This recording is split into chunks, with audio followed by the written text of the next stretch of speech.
What's going on, everyone? So we're waiting around anxiously to find out what is going to happen with the Mark Williams trade situation.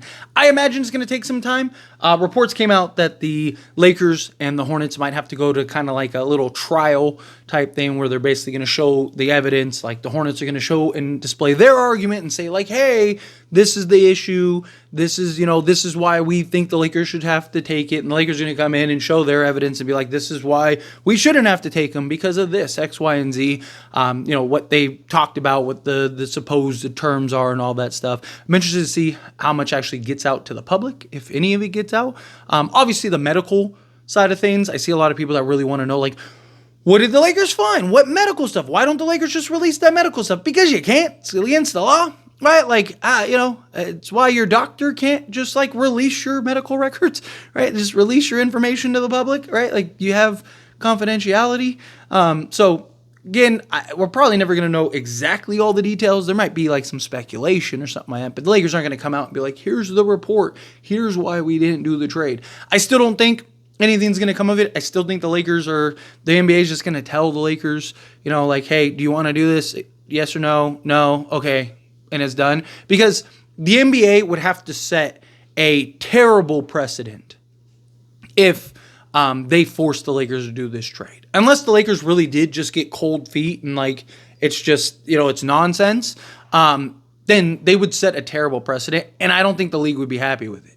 I don't think the rest of these teams, because again, like your right to do your due diligence, your right to do these physical tests are for this purpose, to see if like, is this the really the answer? Is this the direction you want to go?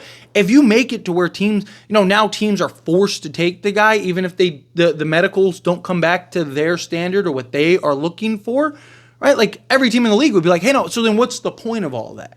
So I don't see the NBA forcing that, but what happens if Mark Williams doesn't get, what happens if, the Lakers don't have to go get Mark Williams, right?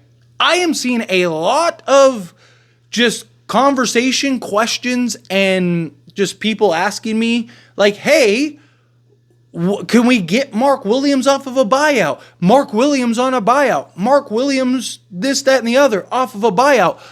I don't know where that's coming from. Right? Like I got asked that a ton between my live streams and comments on the Laker channels and stuff like that. Seen it on X a lot, right? Like a lot of people like pushing this narrative of like Mark Williams off of a buyout. Again, there's no source, at least that I could find, at least no credible one, which tells me either A, somebody just posted that and a bunch of people just went wild with it, and the internet just did what the internet does and just like drummed up a bunch of like nonsense, or somebody fell for the bait of like one of these fake accounts and just assumed that that's what it was, because it makes no sense for the Hornets to buy him out.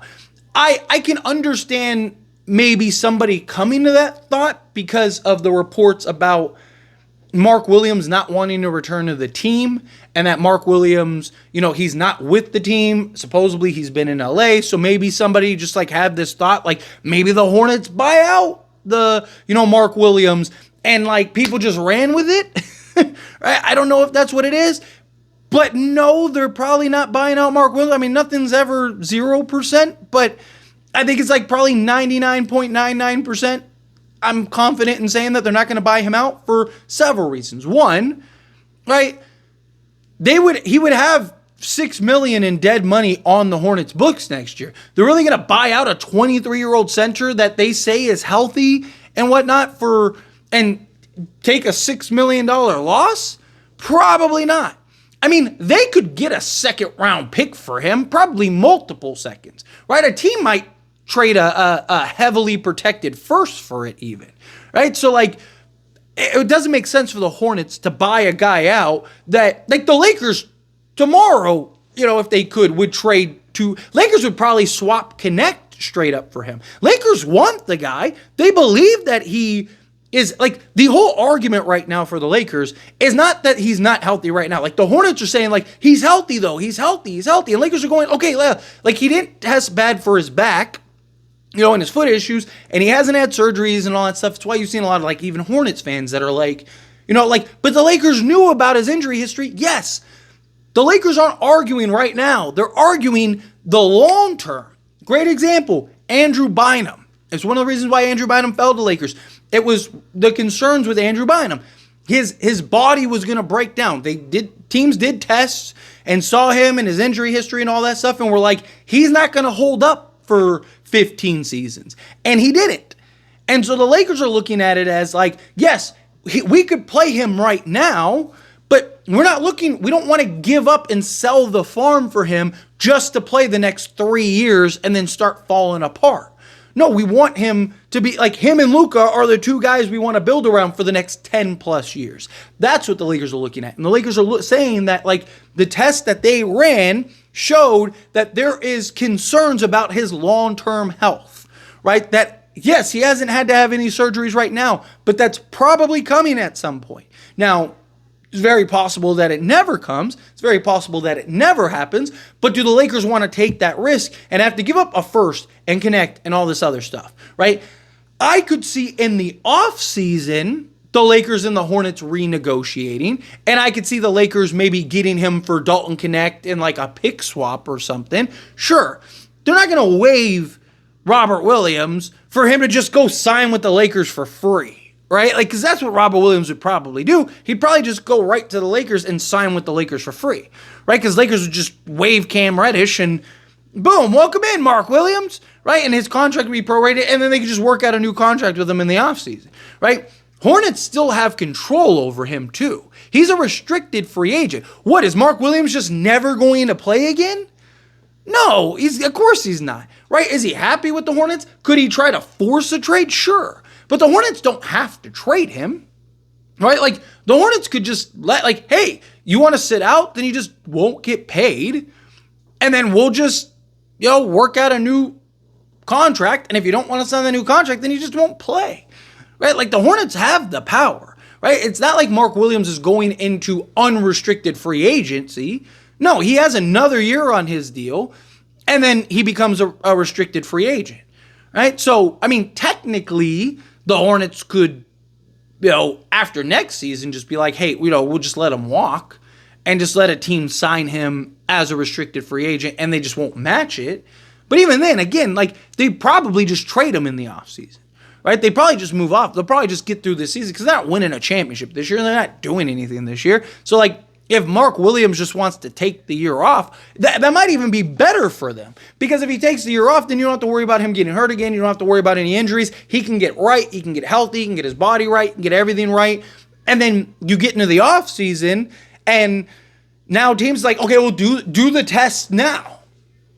Oh, he's healthy? Okay, now, like, you know what I mean? Like, so from a Hornet standpoint, I don't see a scenario where they're going to waive him.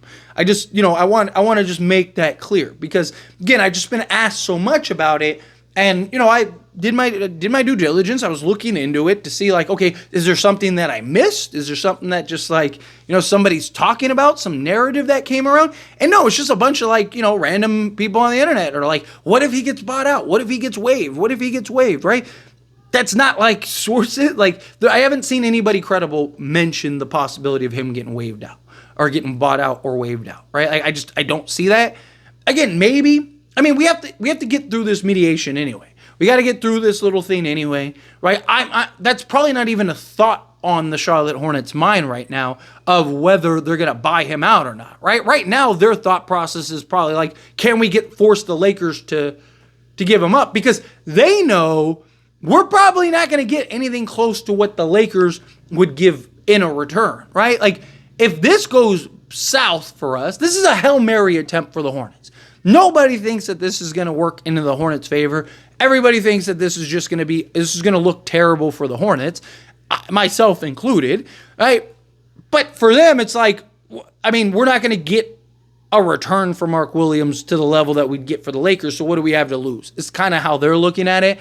So I think that this is just like a last-ditch Hail Mary attempt that maybe the NBA will force them to do it, and then we'll get a return for Mark Williams. But if not, then we'll just trade him in the offseason and just take the best offer, right? Maybe you get a couple teams, which I don't know how many teams are going to go and make a play for him. Right? I still could see the Lakers maybe acquiring him. The question would become, would the Hornets want to do a trade with the Lakers after this, right? Would the Hornets want to be like, in Mitch Kupchak, would they be like, oh, yeah, like, let's, we'll just sell them to you for cheaper, right? Like, I mean, unless they really, supposedly they really like Connect. So maybe they look at it as like, we might not do better than Dalton Connect. And the Lakers could just like maybe do a swap and then like add a pick swap or something like that. I could see something like those lines. But if you're counting on Robert Williams getting waived, I wouldn't hold your breath. If it happens, great, beautiful, right? Lakers just got him for free, and they still get to keep Connect and all their picks. And, I mean, that would be, like, dream scenario, right? Like, if that happens, right, Lakers really finessed, right? Lakers came through. But realistically, I don't see that being a scenario. And so I just wanted to make this video to kind of, like, explain to everybody, because I've just been asked this a lot recently. And I've seen a lot of this popping up recently, and I don't know where that came from. So I'm just hoping to give you better clarification. But let me know your thoughts and opinions down in the comments below. What do you think? How do you feel? What are your thoughts? Do you think like, yeah, this is just noise, fans drumming stuff up? Love to hear it. Let me know down in the comments. That being said, if you haven't liked this video, hit that like button. Helps me a lot. Helps me enjoy these types of videos, and I truly appreciate it. Not subscribe channel, hit that subscribe button. Turn on the bell notifications. Appreciate y'all. See you in the next one. Thank you.